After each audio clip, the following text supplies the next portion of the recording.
excellent. So welcome to today. Thanks for your interest. And I don't really like the word masterclass. Myself and Tracy got a bit of know-how and would like to share that with you today. But fundamentally, you're the experts. You know your own LEROs, you know your own communities, you know the strengths and assets of your own communities and what you've got to offer.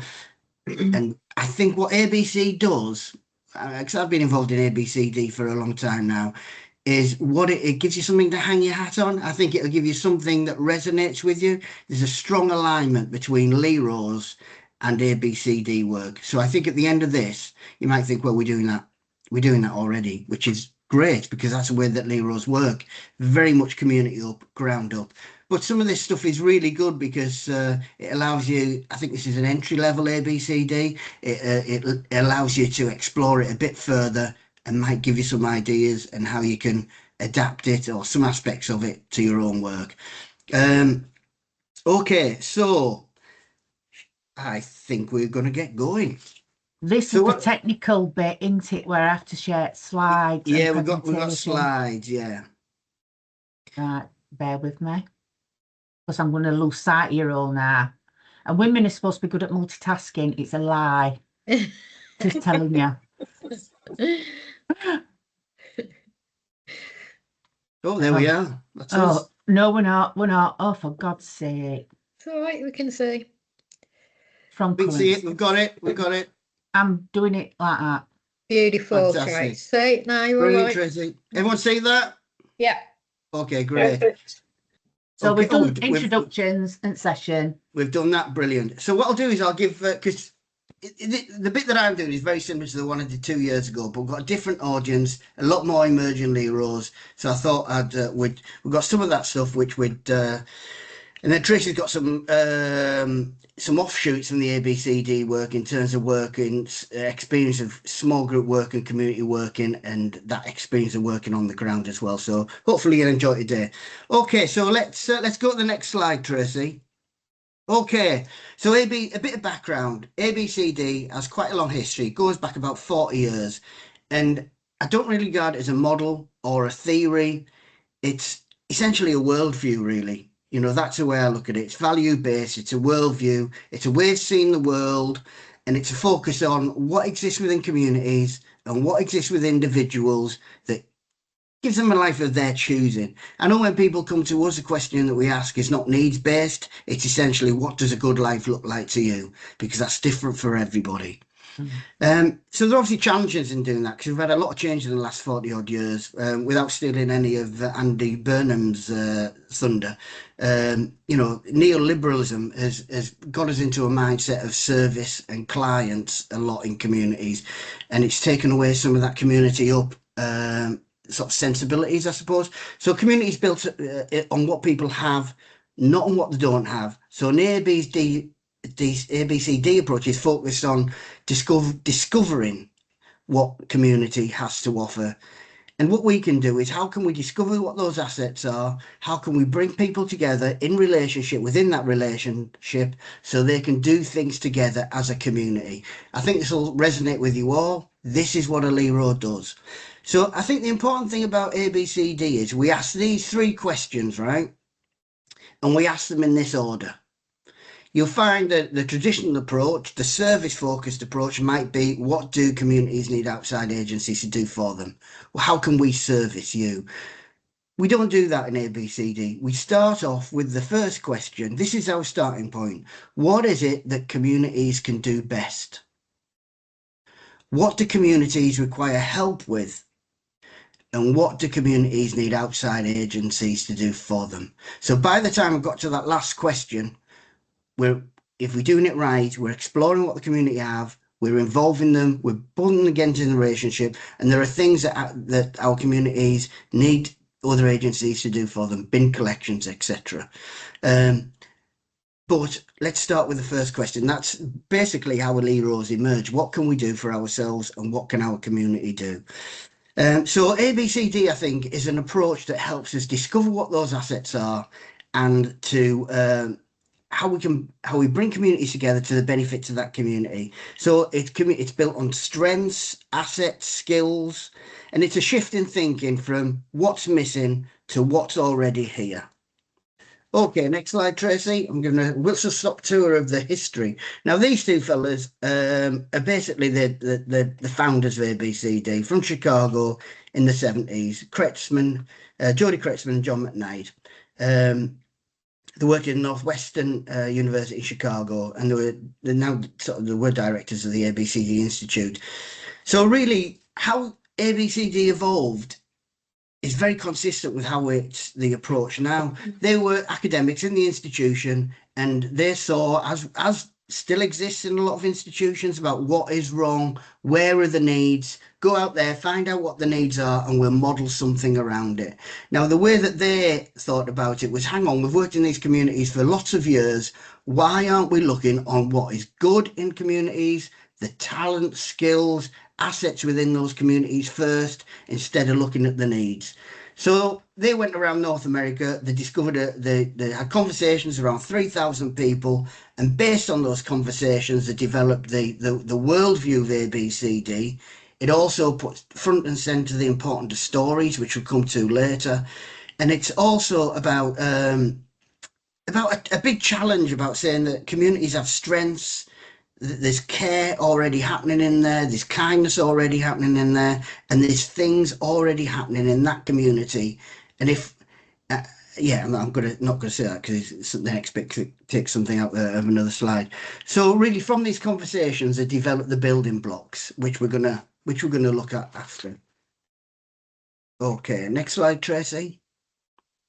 Okay, so the big shift really is from deficits to assets. Now we all have a lot of strength-based stuff these days. I know I used to be a social worker, and there's that shift from, having strength-based conversations with people. I'll leave that hanging there. What currently exists, is it strength-based, or is it an add-on to first looking at needs in institutions? But I'll leave that there. So really, there's a traditional approach, which is a focus on problems. People are regarded as clients, and it's where services fix issues. Now, an ABCD approach completely flips that over. It has a focus on strengths. It treats people as citizens with agency, with skills, talents.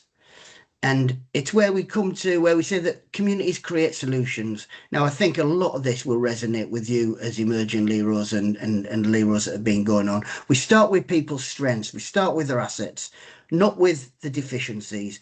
A good way to start a conversation with anybody is what do you lack? How can you build a relationship on that? So, in fact, I did some coaching with David and another fella called Anthony about 15 years ago now.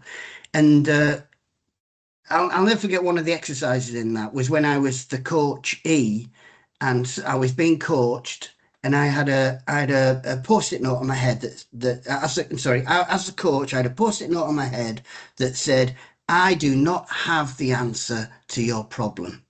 So that's what the coachee saw, and that is really, really powerful, because as in the coaching role, and in any community role, there's the principle, I think, of do no harm, and ABCD addresses that by looking at strengths first. If we do something for somebody that they could do themselves, then we diminish that person. We don't give them the chance to grow. We don't provide them the space we grow. We don't provide them with an opportunity to provide a solution from themselves. So do no harm, I think, is a key principle that, we can take across from the medical model and adapt that to a community-based approach. Okay, next. Is this okay for everyone? Not going too fast? No, it isn't. Okay, brilliant. So that gifting is the heart of ABCD, right? So work for Recovery Connections, and you will all know this yourselves as LERO. I'm not telling you anything that you don't know. Gifting is really important. Whether we're the recipient of gifts, we might have venues, people might provide food, people provide their talents.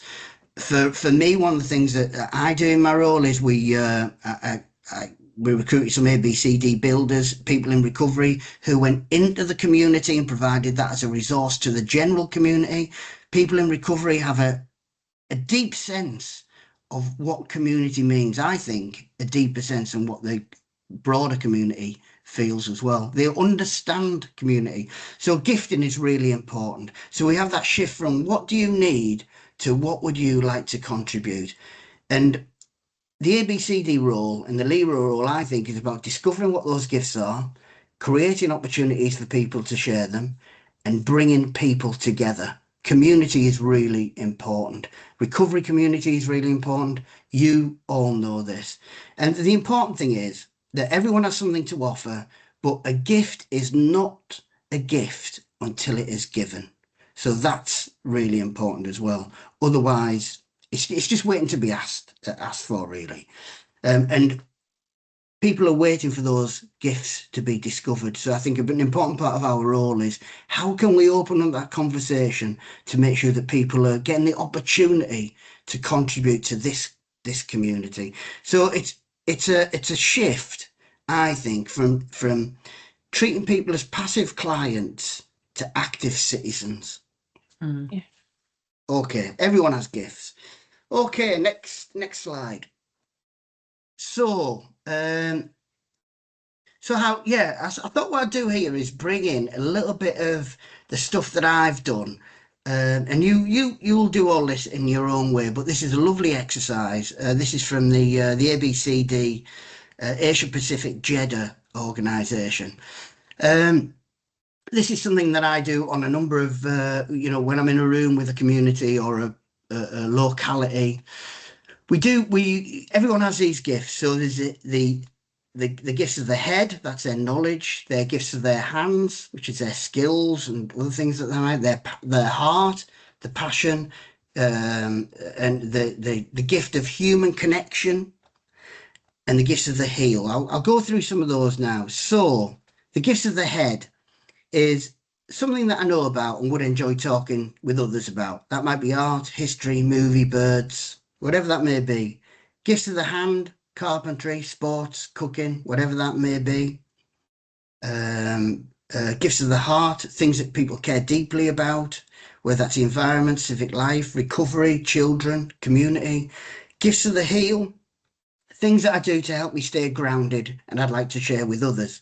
So in our community, that might be meditating, walking, breathing, exercises, that sort of stuff, or gifts of human connection, things I do to stay connected with my community. So one of the things that I do in basically is one of the things that we did with Cormac years ago is we'll go through those one by one. I ask people to write on a post-it note, a separate post-it note for everything, their gifts of their own head and the hands and the heart and the connection. And then I ask them to put them on the wall. So you might have 5 or 6 people. You might have 5 or 6 people in a room, but you will leave that room with hundreds of gifts within that room. It's all around the wall. It makes it very clear that we have what we need in this community. That's what that exercise is about. And there's a lovely way of asking that question, which is because sometimes people struggle with that with the low in confidence. And a lovely way of asking that question is, what do other people think you're good at? Because people sometimes find it better to relate to that rather than find it deep in themselves. So that's a lovely exercise to do to surface the gifts of your community, and it's a celebratory sort of thing to do as well. And something I read a long time ago is that we have, and I remember in a room in, I think I was doing a room in Newcastle, that we have, that somebody said they didn't know I had these gifts until they had a chance to share them. So something I read ages ago was about we have 2 gifts. We have our working gifts. So that's the gifts that we use in our everyday, working gifts are the gifts that we use in our everyday life or non-working life. But there are also waiting gifts. Now, the waiting gifts are the gifts that we didn't know that we had, but we're waiting for that opportunity. I see Tracy nodding there. So it's when that door is open and you're given a chance to share and grow, it's really powerful. So I think the gift mindedness is an important part of our community building effort. And I'm sure that'll resonate with a lot of the work that you do. So Tracy's got, I think Tracy's got a couple of slides now, and I'm losing my voice a bit, so I'm going to hand over to Tracy. I think it might be you, Tracy. We'll see. It is me. It Yeah, is. brilliant. I love that exercise. I'm going to do that myself with some groups. Yeah. So basically, I mean, Mark's alluded anyway, you know, about gifting and communities and what people have got, you know, rather than focusing on the strengths rather than deficits. But I think when you're a group wanting to ingratiate yourself into local communities that you might not be familiar with, or the new to you, your role as a LERO is about negotiating and complementing that existing offer rather than parachuting in. And I think the strongest LEROs start with humility. I've seen some fabulous examples where services have walked into community centres, faith groups, grassroots spaces, with a bit of curiosity and not making assumptions about them spaces. And I've actually built something really powerful with people already in communities. And they've been able to establish like shared purposes, shared ownership, and shared spaces. And I've seen the opposite as well, where groups turn up, parachuting in, convinced they already know that what that community needs, and I can tell you that never lands well. It might land with a couple of people, but it doesn't land with the whole community. And if you want to work with community, I think like Mark said, we need to honour what's already there and integrate yourself genuinely. So with workers and with staff and with connectors, them people who are already in communities, you know, residents, who have got them trusted relationships as well, because they're the heartbeat. They know the barriers, they know the unspoken rules and the real stories behind statistics. And I think ABCD and any work around LEROs is not about arriving with answers. It's about negotiating and amplifying them existing strengths and what people have already created from their own lived experience. So I suppose one of the things that you might do is ask yourself, what is something that you enjoy that other people benefit from? Is it supporting people who are in recovery?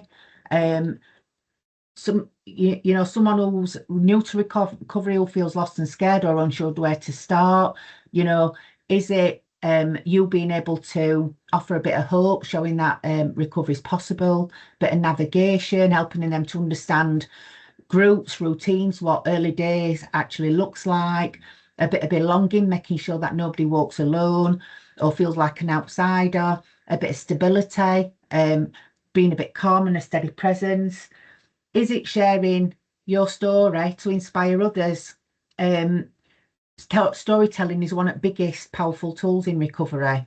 And I don't think we all try as best, but I think we need, for me, something I'm really passionate about, because when someone starts sharing the story, it starts breaking down that stigma. And when people start opening up, that breaks down. That's when we can recovery becomes addictive in itself for other people. Yeah. You're able to give language to people who don't know how to talk about their own experiences by sharing your story. And you can shed light on path for people who feel like they're only ones going through it. And another big one is turning that pain into purpose. I work on an outreach van with street homeless, and I'm always having these conversations with people who feel they've got nothing at all to offer. In actual fact, there's some of the most resilient, most resourceful individuals that I know, and getting them to see some strengths that they've got is one of the things, main important conversations that I'll have with people, and they can use that pain and turn it into purpose and to be helping others, and as well as nurturing their own post-traumatic growth as well. So is is there something, you know, that you like doing as a LERO, is helping people to find right service. So some people are natural connectors. I think I'm a bit of a connector, a natural born connector. I don't like to do everything, but I'm always mindful about who can help and support people. And services, and as you know, so I know in Sheffield, services can be really confusing. We really recently launched a toolkit, Inclusive Recovery City Toolkit, aimed particularly at practitioners and, you know, staff and volunteers, even people doing allotments out in communities, about just basic tips about should they come across somebody who concerned about a young person or an adult, or whether just them guidance points. So we're not expecting everybody in communities to become experts. That's not the key. It's about signposting people to sources of support where they can get the support. And I think also a big part of that connection is trusting recommendations when someone's might have used that service as well. You know, that helps bridge that trust and what have you. And that connection strengthens good connections. It improves the capacity in that community already. So yeah, that's me in terms of, yeah, just thinking about what is it you can do and how you can approach it in communities when you're working with them. That's Mark? fantastic. Yeah, that's fantastic, Tracy. Some great examples there of just really exploring what people, you know, that I agree that you know, some of the amazing transformations I've seen in terms of people is when that door has been opened in a very small way. We had some girls in our women in our service who um just came into our recovery centre as a safe space, just somewhere where there was a bit of calm, and they sat there for quite a long time, for months really, and just built their confidence up. And really, it was a Halloween. We had a Halloween party, and they did all the decorations. That suddenly they just blossomed into that space. And one of those workers now is one of our outreach workers on the streets of Middlesbrough. It's just amazing how confidence can grow from just seeing this is my opportunity. So yeah, some lovely examples there, Tracy. Thank you, and I'm sure everyone here can. A lot of that resonates with them. So when I did the first presentation, I was thinking what to put in. I didn't know I was going to turn up at that point, and I thought it might have been some young LEROs. So I thought that what might have been interesting for young LEROs is the power, because we always think about growing big and proliferating, don't we? And I think the important thing was in that group was to show the power of small groups and where that change happens. The work of Peter Block is really important in this respect. And I've spoken a bit more about that in the first ABCD thing, which is on some YouTube somewhere. So big change doesn't scale, it spreads. It's like a contagion. It spreads through small groups. You build up those relationships. And the importance of small group work is that when people see others like them taking action, it creates belief, it creates hope, it creates momentum. So the role isn't really about building programs, it's to connect people into small, meaningful groups. So on the first one, I've got a bit more of the theory behind that. But Tracy's got a lot of experience in small group work. So Tracy's going to talk about some of her experiences, some of the pitfalls, some of the things you can use to build small groups, and we thought that might be a really important bit to cover while we're on this ABCD sort of webinar. So yeah, I'll hand over to you now, Tracy, for your experience on small group work. So again, like Mark said, I think I'm a big believer in quality over quantity, you know, and I know group, you know, when you're in early recovery, you want to, you know, change world, you turn into Superman, you want to save everybody, but actually life's not like that, and actually small is perfect. And I think that's what separates smaller groups and LEROs from bigger providers. That's where they're filling the gap in communities. So if you quality over quantity. Smaller groups create a space, you know, for depth. It's not just about attendance. You know, we're not focusing on attendance, it's about that depth and quality. People are more likely to talk more, listen more, and show up for themselves in a smaller environment. In recovery, intimacy, you know, is everything, and it builds safety and trust and courage to speak truth. Never surface it if you've got more than 15, 20 in a room. So people are more open to sharing. And what I'm talking about is the LERO groups here, you know, not necessarily communities. I think I'm focusing more about the groups, the LEROs. I think too many voices can dilute impact. One or two loud voices can tend to dominate, you know, quieter voices disappear, real stories get lost, and staff, you know, groups and facilitators and volunteers end up firefighting instead of trying to facilitate them conversations.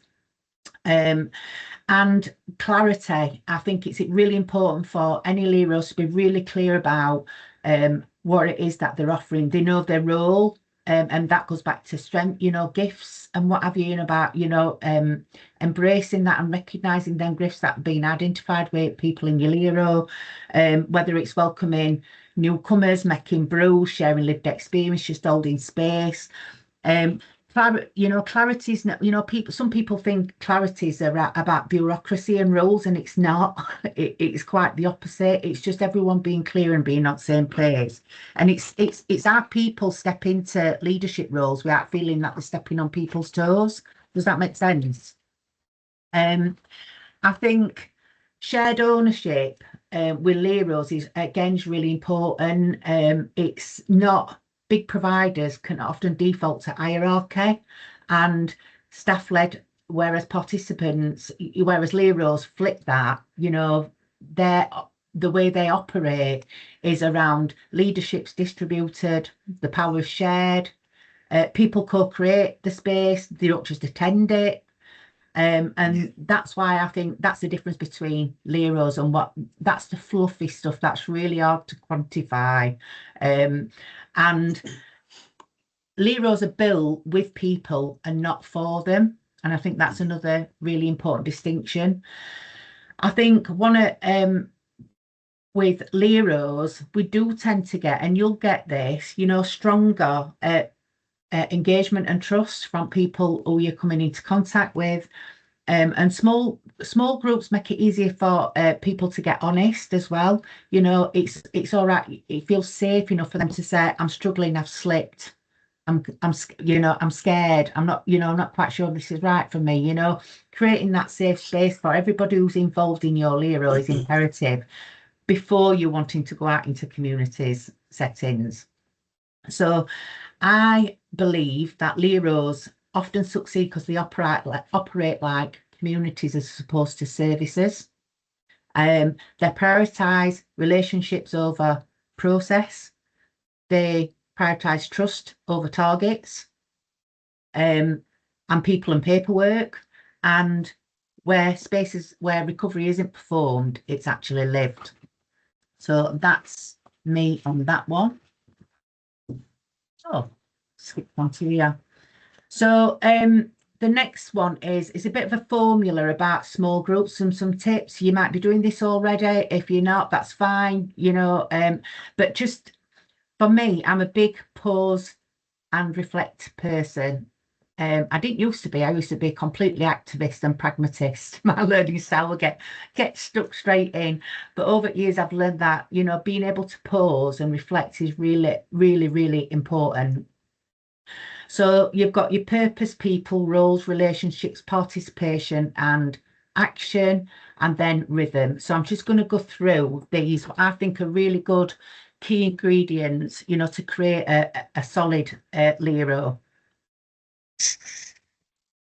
Is that all right with everyone? Is everyone with me so far? Yeah, that's great. Crack on, Tracy. Crack on, he says. So a small, you know, a group, whether it's small or large, only operates when everybody understands that shared goal. and your purpose keeps the group focused and emotionally safe, and that's really important. It helps people to know why they're there. Stops drift and side conversations and confusion, and it helps build a bit of commitment and shared direction. In terms of people, small groups thrive when there's a mixed people in room, not too many and not too few. I think 6 to 8 is a sweet spot. If you look, in terms of, your steering group or ever steering that work is a really good sweet spot. So you've got enough for variety, small enough for trust, flexible enough for honesty, and flexible enough for some real conversations and to think about lived experience, skills, personalities, diversity perspectives, and all brings that energy and steady safeness. I think number 3 is agreeing clear roles.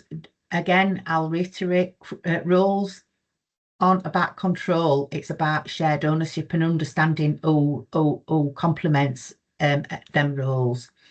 And if you do that, the group becomes a bit safer, smoother, and more collaborative. Roles stop 1 or 2 people from carrying everything, because that can tend to happen in a lot of groups. They give quieter members an opportunity to have have an opportunity to get involved. Prevents people power from pooling at top, and it, again, just being one person driving that, and it allows people to step into them leadership roles at their own pace. And again, I think with LEROs, we do this well because we grow from lived experience, not from job descriptions, but that comes across as a bit vague, but I think it's really important for you to be really clear about what that looks like. The next one is participation, and again, this is focusing dismantling the hierarchy that tends to happen in bigger organisations, and it's focusing on your strengths and relationships. So again, building as a LERO, it's fundamental. If this breaks down at early stages, then the rest, I was saying to Mark yesterday, someone explained this to me about people with ACEs who've got multiple complex needs. As young people, if the foundations of that safety and everything else that people need in order to feel a bit stable in their life, if that's your foundations that you're building, if that's weak, then everything you build on top of that is more likely to fall at some point. So for me, this is really, really important. It's foundation of everything, is that where people feel, you create a space where people feel that they're honest, open and honest to be able to speak up. They can challenge, permission to challenge without being fear of being shut down, and a sense of belonging that keeps people coming back.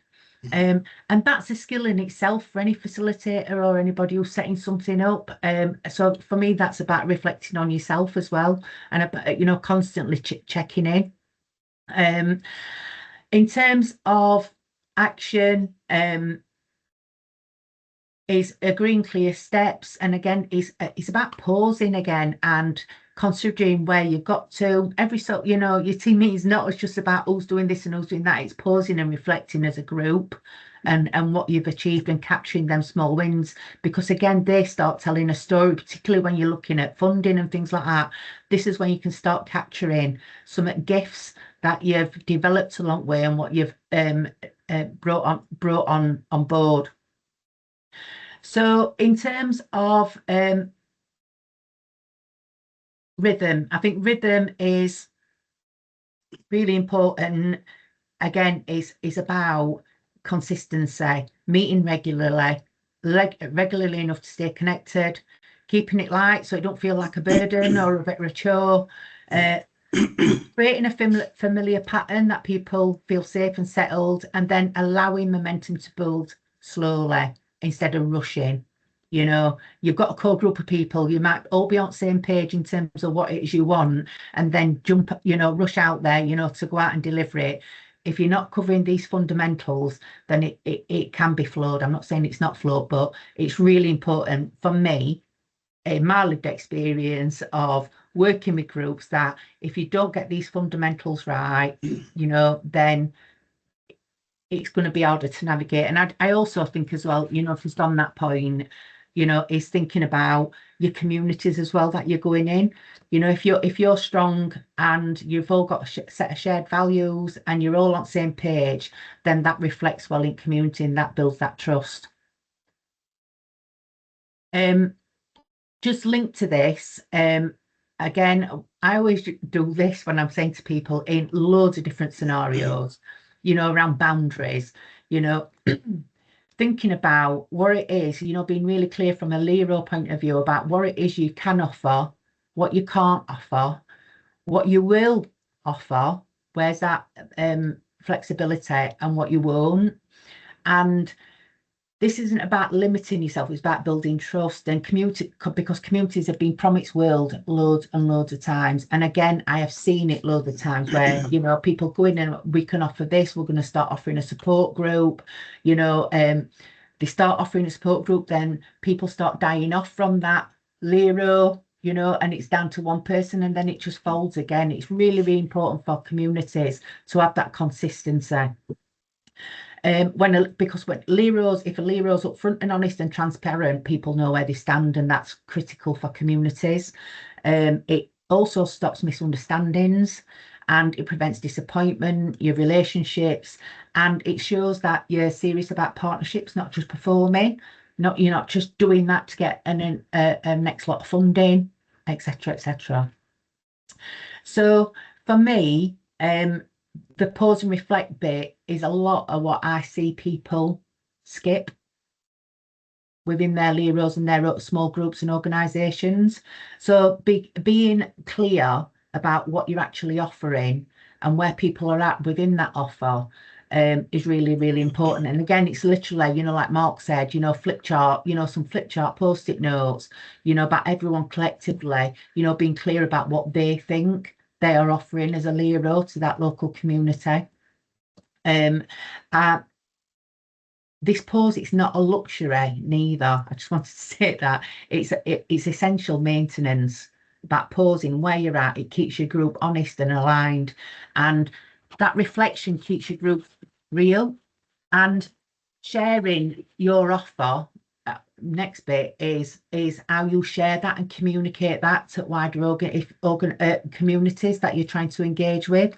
If you're tight on that and you're consistent and everyone's on the same page, then you can you know, share that with communities, thinking about your storytelling, you know, with community groups, volunteers, and with people you support. So that shared offer means everyone's pulling it right direction, that no one's going off second guessing it, and it makes community understand your purpose and boundaries. And for me, this again comes back to why the difference between LEROs and bigger organisations, because they're grounded and they're consistent and they're trustworthy. That's me. Mark. Fantastic, Tracy. Now I'm going to shut up now. I've got my own notes because I can waffle. If I didn't have these notes, you'd be here. Slide one still. Fantastic. That's great, Tracy. Excellent. Some really great stuff in there. Some great advice that people can, you know, apply to practice. So this is just final slide really on the gifts conversation. Now we discussed all those. A gift is not a gift until it's offered. I suppose the one I really want to just sort of highlight is the leadership and citizen task is to bring the gifts of those on the margin to the centre, because I think this is fundamentally what is at the core of ABCD. It's at the core of LEROs, and it's about social justice. Because I think that if we're not bringing those on the margins, the disadvantages, we're not bringing the stranger from the edge in, then we're not doing our job. That's what community is about, the welcome. So I just wanted to we've discussed a lot of that. I just wanted to mention the social justice aspect of that. Okay, great. We've got the next slide. I'll see if I can. I've got to juggle some notes about here. So we've discovered this. We discussed this this process already. The discovering, the asking, the connecting, the mobilising. So really, the key to engagement is identifying the gifts, the skills and abilities and passions of individuals, which we've discussed, asking the individuals to share those gifts to address the issue that they care about. I'm going to talk about that in a moment. And then encouraging individuals to connect with other individuals who have the same passions. In our case, it's essentially recovery, isn't it? So just another thing about how we ask that question in ABCD about, we ask it in an open way, really. So we ask the question about what, when we work with the general community, what do people care enough to do something about? What gifts and talents would they like to contribute to the community? And what would need to happen for them to join like-minded people in the community in a community effort? That is all wrapped around about that question about what are your hopes for your community? But more important than that, it's not just a passive question. It's a question that says, and what would you like to contribute towards the effort? So, a lot of time, what do we get in needs assessments and all that sort of stuff? We get what is wrong, what would you like to see? There's never a follow-up on really what could your contribution to be, which I think is the important aspect of LEROs and ABCD. So I think when you get in a conversation about what people are passionate about and something that they can do, they can engage with that discussion and then turn that discussion into action. And Jim Dyer's, I think it's Detroit, it's great ABCD communicator, and he basically says that all people care about something, and apathy is just a sign of bad listening. Okay, so let's have a look at the next slide. So, ABCD and LEROs, we've discussed a lot of this today, and I thought we'd do this slide really to summarise. We've got other stuff to do. I feel like I'm coming to an end. I'm not. I've got a few to go. This is just to summarise some of the stuff that we've talked about, and it's great because it's been sort of really hardened by some of the segment that Tracy was talking about. So there's a strong alignment between ABCD and LEROs. It starts with strengths, not deficiencies. We work with people as citizens, not clients. Relationships come first. We step back to let others step forward. That's really important. We create that space for growth. Don't do for people what they can do for themselves. And we focus on possibility and participation. And I think in communities, the general community for ABCD and in LEROs, there's also a focus on hope. So we see people as contributors. We focus on strengths and purposes. We build connection and belonging. So in terms of recovery community, we know that it's naturally strong in gifting. We know that it's naturally strong in small group work. We already model hope through that shared lived experience. And it's about peer leadership. It's a relational culture, and everything is framed around recovery and what that means. Okay, next slide. I'm going to whiz through this because this next slide could be something that I could spend a lot of time on. You've got a what do you call that thing at a reference at the bottom. So this is the building blocks that Kretschmann and McKnight built based on their conversation, saying that all these are in every community. Now, when we employ community builders, ABCD community builders that go out there and build a community recovery. Really, it's with the general population. They're working with hundreds of people. They've got the gifts of people in recovery, and we gift that work to the local population. So it's the important thing about this. It's not a dry piece of desk research where you Google what are the resources of public, private, and non. Oh, that's a school, that's a church, it's not like it's about building relationships. I think generally in the social care sector, we had this phase where everything was about a directory. Then we got to a phase where everyone started saying the trend was, oh, what's the point in having a directory? It goes out of date too quickly. Now, what I see emerging now is that people are just calling something mapping, and it's basically just an online directory. Fundamentally, when our ABCD builders go and do this mapping, it's about meeting people. It's about building relationships. It's about looking at the gifting opportunities. It's about bringing people in.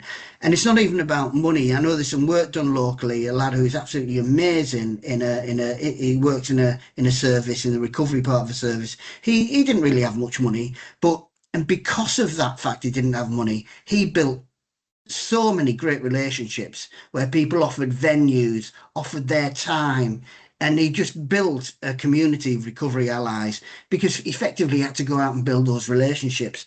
So I'm just going to whiz through these.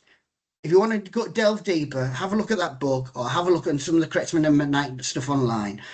So what are the capacity of individuals? We've talked about that. That's the gifts, talents of individuals within the community. What do they know? What experience do they have? The power of local associations. When institutions do mapping, they generally miss this out. So the power of local associations are when 2 or 3 people meet on a regular basis, but it's informal. So that is big in the recovery world. People just meeting up once a week. It could be a group of mothers who meet outside of school, for example. I know our ABCD mothers workers engage with a group of those. It could be veterans who meet. Institutions miss out that level of community life. So that's really important in terms of mapping. Resources of public and private non-profits. Those are all that's 80% of the work, going out and finding those, really. That's community groups. You can do a little bit of work on, I know in some of our areas, we did some initial work on Facebook and then went out to meet people and built those. It's all about a relational culture. The community's physical assets, that could be things like areas that could be transformed into an allotment or a space where not a lot was happening. Could we plant some seeds there? Could we do something? But it's not about the thing itself. It's about something that brings people together with a shared passion for. Economic resources of the place. Again, that's stuff like hiring locally, using sort of local businesses. But stories is something that I sort of want to talk about, really. So really, narratives. Everyone talks about narratives now, don't we? We talk about stories a lot, but stories is really important in terms of the recovery world. Building that recovery narrative. I was at an event where Tracy had launched a book in Sheffield, and the power of that story and the story of recovery and sharing that story builds allyship. It builds community. It brings people together in relationship. And I think fundamentally, when we have a recovery sort of narrative, we challenge a stigma, don't we? We challenge a stigma narrative. We sort of express that communities and individuals have power to change their story and to build a new story. And I don't know if there's something you want to talk about stories there, Tracy. I know this is something that you talk about a lot. Yeah, I mean, just in terms of it's hard. Right. So I started writing as a coping strategy years ago, and this were not what at my start of my recovery journey, but start of my dad's, supporting my dad through his journey. And I think sometimes it's really difficult for us, to articulate, what we're going through, journey that we've been on, and that's why pen and paper really helps, and mapping it. But I think telling them stories about the journey that you've gone on is far more important than the final destination. And that's the stuff that communities are really, listen to and embrace. So again, it's not just about rehashing your past and it's being honest and genuine and talking about the highs and lows and the realities, because that's what people connect to more than just statistics on a page. If you're telling a story from heart, people are more likely to listen to that. So personally, I am a big one. As you know, I'm a bit of a gobby-get, but I'm big on shouting and being celebrating them stories. And I think the more that you can do that as a local community, as a group, a LERO, out in your communities, the more that, and this is not about showing off or anything like that. It's about showing that there's some vulnerability in that journey as well, and that we're not all perfect. And people again resonate with that. So, you know, from in Sheffield, really big on sharing them positive news stories.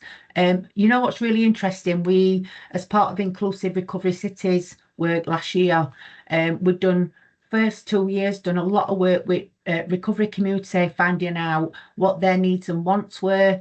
And actually last year I was kind of thinking, all right, if we want to create inclusive recovery communities, that's not about us going out as people in recovery into communities. This is about what do communities want, and we flipped it. We did classic ABCD. Went out to shopping centres throughout Recovery Month. We called them recovery roadshows and big recovery conversation, and spoke to members at public, women who were just coming out doing the shopping from Morrison's, you know, got hijacked by us outside. You know, us having a conversation about addiction and their understanding about addiction and perception around addiction and recovery. And one of the things that struck me massively, and I kind of knew it, but them saying it landed differently. And it actually gave me a bit of clout and evidence to go back and go, this is what communities told us. When we went out, this is what they told us.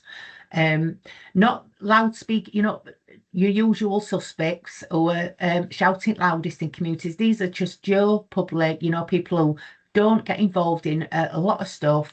And what they said is, we always hear about the negative. We are always hearing about the negative, you know, assumptions that are made around addiction and stigma and everything else. We never hear any positives. So again, I think, how are we expecting communities to thrive if they've got nothing to aspire to, or they've got you know, nothing to shine a light on? So I could go on forever, but I think telling stories, being open, vulnerable and honest is really, really important. Fantastic. We do recovery ally training, which is really important. We do that to businesses, you know, because businesses, you know, what high street businesses see that a story of addiction, which is basically people coming into the shop or hanging around. So we try and tell them a different story, and you know, ways to become a recovery ally. We have a coffee bag in every one of our locations. Go out and have a conversation about recovery. I did that in a low league football match end of season a couple of years ago. They put us right next to the bar, but there you go. But we had conversations with about 1,500 there. It was an end of season match. We had conversations with hundreds of people. And I said to one of the lads after that, what do you want from today? And he said, I want people to be sitting around that table at night when they're having their tea and talking about recovery. That's what it's about. Okay, so brilliant. Thank you, Tracy. We'll go on to the next slide. Now, this is, you know, bear in mind, before we started doing this work in recovery, some of this stuff was about ABCD with communities. Now, when I look at this and I think about, you know, my work, you know, I've worked in addiction for 30 years, recovery about 15 or 20. But when I think of this, I just think of LERO's. So this is, if you think about an ABCD community builder, this is people who work in general communities and whatnot. But how much of this resonates and maps across to people who are working in LERO's? So the ABCD community builder is a facilitator, a connector, enabler, strengthens community capacity by identifying new assets, fostering relationships and helping members contribute in a meaningful way. Don't provide services in the traditional sense, but it's about unlocking potential. So mapping assets, identifying those skills, we've talked about that. Mapping networks. You don't need to create new networks. People have their own networks. You just have to find a way into them. You know, I know that's something Jim Dyes is big on. Connecting people, you know, we've talked about that before. Enabling contribution, opening up that space for people to grow. Strengthening relationships, so their work is to pull people together and develop that cohesion and trust. Facilitating the small wins. Oh yeah, I always think, you know, small is the new big. So can I just say celebrating the small wins as well. Fantastic. Yeah, I've actually got celebrate and have fun. I think Sorry. that's, yeah. No, you're okay. So recognise and celebrate caring people and the work that they're doing. Unsung heroes, lift them up, have some fun. Facilitating the small wins. I know I've got co-produce there. It's not, and I've got a question mark. I like community-led because I think that term co-produce has now been co-opted by everybody. And what does it really mean? I love community-led. You know, our role is to follow the community and do that in a way that builds trust and cohesion. I'm not keen on co-produced. Document and sharing stories, absolutely vital. Again, just resonated with everything that Tracy's just said. Okay, we'll just quickly go on to the next slide. And again, this is when we look at the skills and attributes of a community builder, listening. There's that, I remember the Borgias in about the 15th century in Italy, whenever the ambassador came to, the Borgias had ambassadors, an Italian family, very powerful. Whenever an ambassador came to see them, before they went around Europe, they basically said, use these, don't use that. That was the only advice they gave. So listening and observational skills is really important. Relationship focus, being empathetic, being patient, skilled at facilitation, empowering people. Don't like the word empowering either. I think it's a bit patronizing. I think what we try to do is try to help people find their own sense of power again. You know, to re-finding power. I don't like empowering.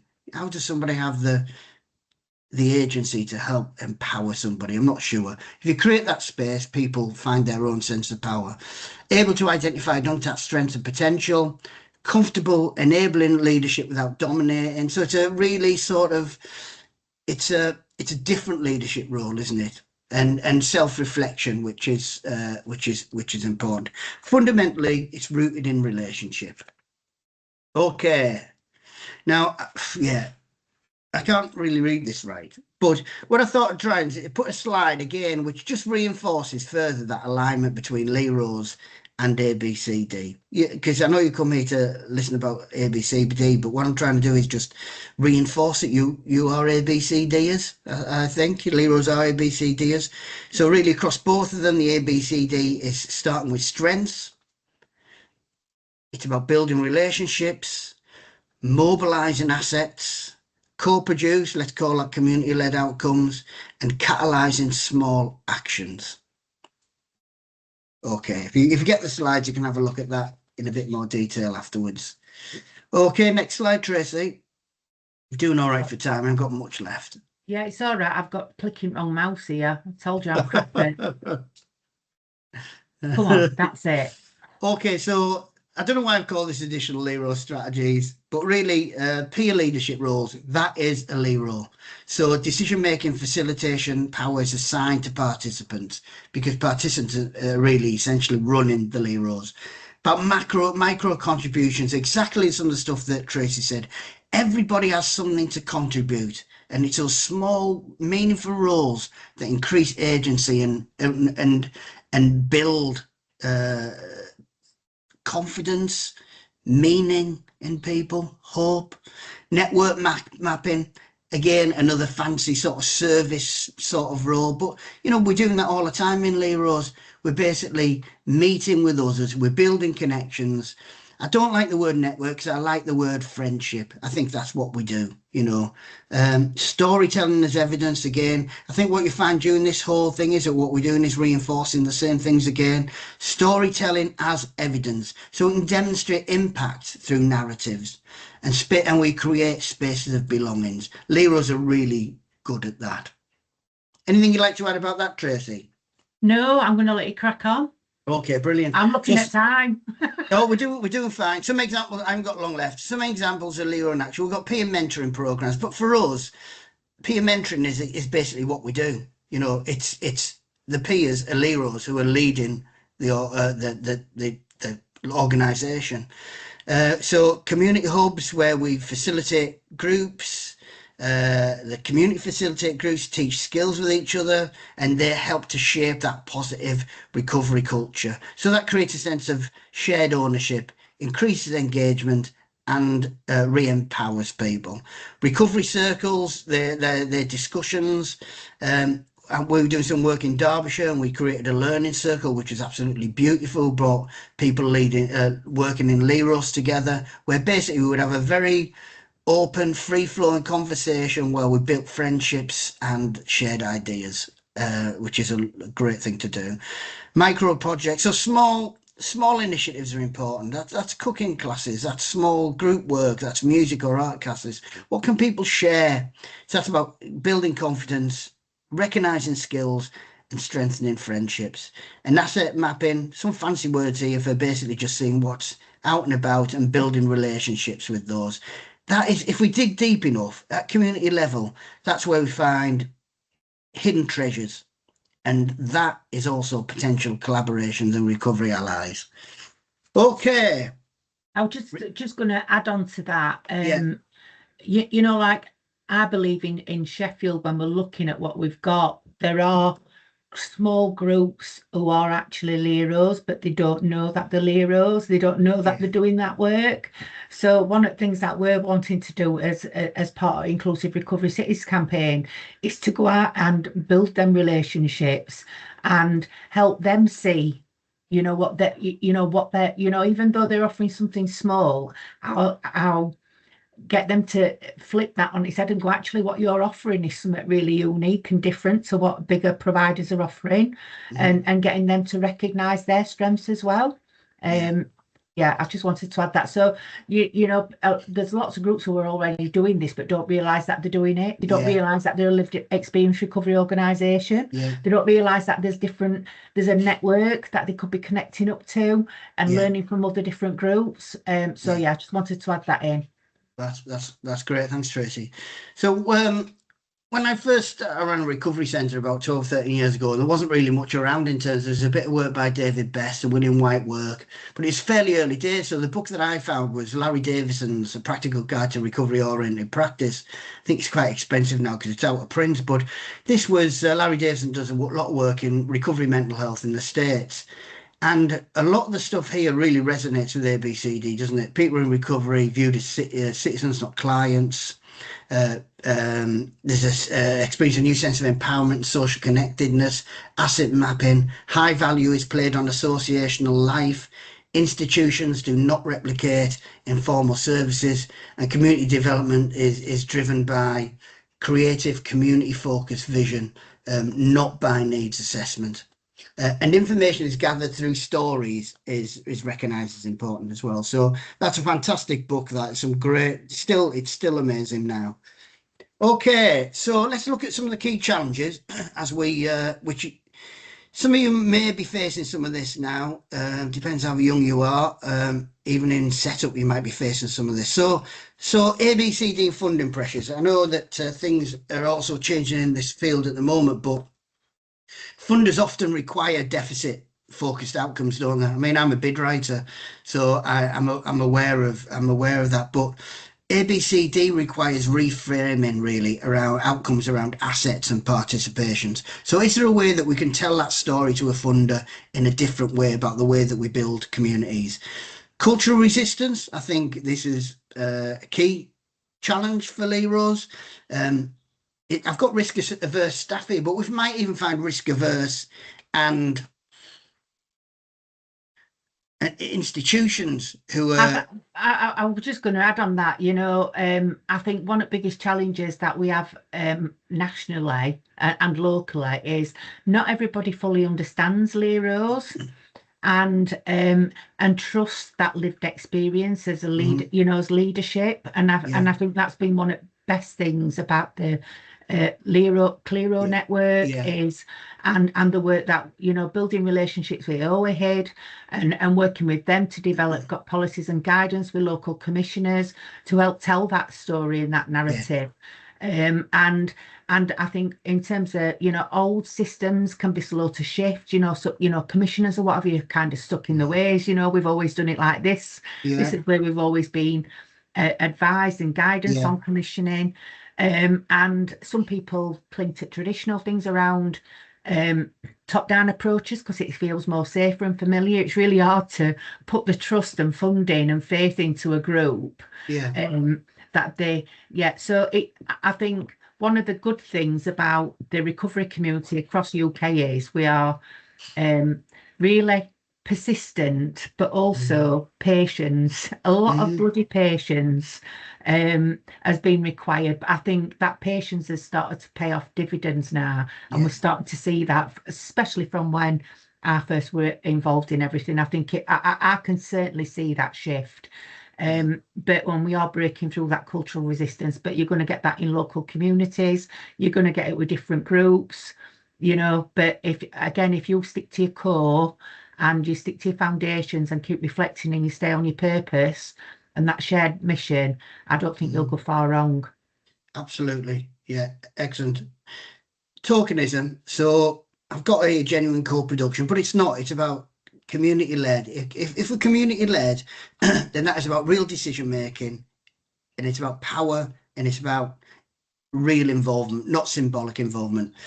I'm just going to come to something in a second. Mind shifts. Again, this relates to cultural resistance. So it's a move about we're not about fixing people. We're on about facilitating and enabling contribution in an ABCD way, and people end up fixing themselves with the support and love of a community around them. Peer burnout, not really a phrase I like, but really, you know, we often experience that, don't we? That you know, people in recovery are very resourceful, resilient.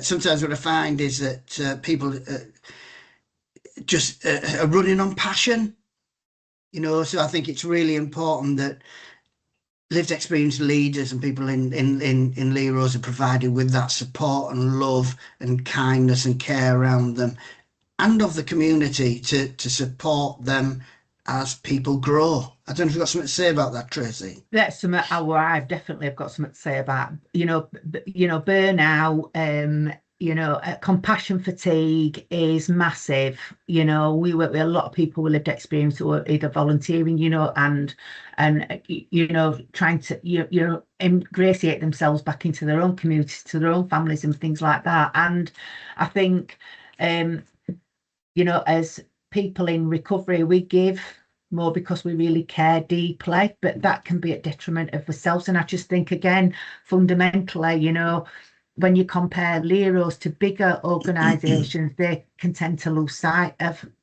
that and miss them signs. So I think sustainable work requires not just passion, but we've got to really consider and be mindful of protecting people.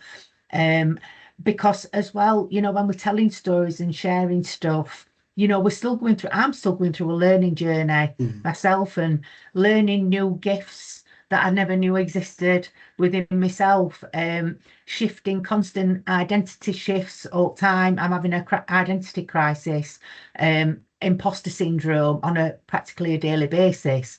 But I just think it's important that people recognise that and understand that. And for me, that is the core to a really good LERO. If you've got a good LERO where, you know, all members recognise that we're not fallible, you know, that we can't do everything, that's really, so I'm going to shut up.